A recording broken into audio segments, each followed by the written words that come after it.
नमस्कार विद्यार्थी मित्रांनो, स्वागत आहे तुमचं गणित शिकूया या यूट्यूब चॅनलमध्ये. विद्यार्थी मित्रांनो, आपण इयत्ता 7वी गणित यामधील प्रकरण 15 सांख्यिकी याच्या अभ्यासाला आजपासून सुरुवात करणार आहोत. चला तर मग आजच्या व्हिडिओला आपण सुरुवात करूयात. सांख्यिकी म्हणजे काय ते आपण जरा जाणून घेऊयात. अस्मिताला रोज सरासरी त्यातील घटक बघा.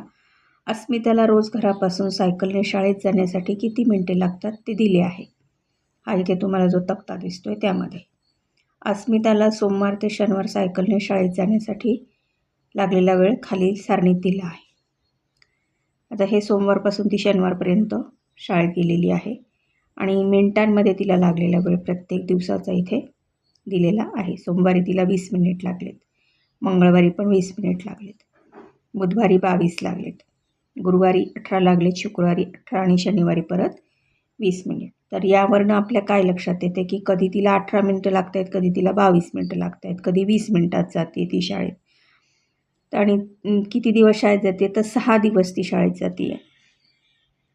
तर मग अंदाजे तिला नक्की किती मिनिट लागत असतील हे आपल्याला याच्यावरनं समजून घ्यायचं आहे. मग आता इथे अंदाज काढण्यासाठी गणितामध्ये सरासरीचा वापर करतात किंवा सरासरी काढतात अंदाज करण्यासाठी. तर येथे 6 दिवसांच्या मिनिटांची बेरीज करून त्या बेरजेला 6ने भागले तर जी संख्या मिळते ती अंदाजे रोज लागणारा वेळ असतं, ती या संख्यांची सरासरी आहे. आता सरासरी बरोबर बघा सूत्र काय आहे, 6 दिवसातील शाळेत जाण्यासाठी लागणाऱ्या मिनिटांची बेरीज छेद एकूण दिवस.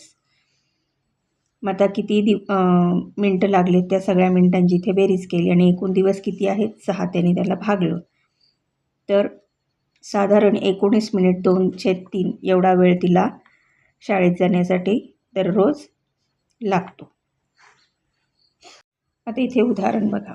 एका शाळेने विद्यार्थ्यांचे घर शाळेपासून किती दूर आहे हे जाणून घेण्यासाठी सर्वेक्षण केले. त्यापैकी खाली 6 विद्यार्थ्यांचे त्यांच्या घरापासून शाळेपर्यंतचे अंतर दिले आहे. त्या अंतराची सरासरी काढू. आता 950 म्हणजे 950 मीटर, 800 मीटर असे आणि 1 किलोमीटर 1.5 किलोमीटर अशी आपल्याला त्यांनी अंतरं दिलेली आहे. तर आता यामध्ये मीटर आणि किलोमीटर असे 2 एककं आहेत. तर आपल्याला सरासरी काढण्यासाठी सर्व एककं जी आहेत ती एकाच एककात असणं गरजेचं आहे. सर्व अंतरे एकाच एककात असणं गरजेचं आहे. मग आता ह्या किलोमीटरचं आपल्याला मीटर करून घ्यावं लागणार आहे. ते इथे केलेलं आहे बघा. 1 किलोमीटर बरोबर 1000 मीटर आणि 1.5 किलोमीटर बरोबर 1500 मीटर. मग सूत्र जे आपण बघाशी वरती वापरलं तेच सूत्र इथे घ्यायचं आहे. फक्त इथे 6 विद्यार्थ्यांचे घर व शाळा यामधील अंतरांची बेरीज छेद एकूण विद्यार्थी किती आहेत ते. त्याप्रमाणे आपण हे सगळे लिहिलं. उत्तर आलं 950 मीटर. म्हणजे विद्यार्थी आणि विद्यार्थ्यांचं घर आणि शाळा यातील अंतर 950 मीटर आहे. आता चला चर्चा करूया. इथे उदाहरण बघा. एका आठवड्यात 7ही दिवस दोरीच्या उड्यांचा सराव ऋतुजा करत होती.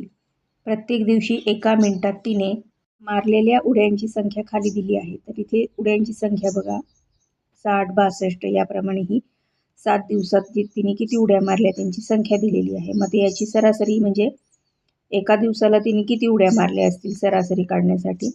मग या 7 दिवसातल्या उड्यांची जी बेरीज येते त्याला छेद एकूण दिवस करायचे. त्याप्रमाणे इथे केलं आपण बघा, गणित सोडवलं. मग एका मिनिटात मारलेल्या उड्यांची जी सरासरी आली ती आली 60.42. मग आता ज्या संख्येबद्दल माहिती हवी तिचे जेवढे नमुने आपल्याला दिलेल्या सामग्रीत मिळतात त्यांना प्राप्तांक म्हणतात.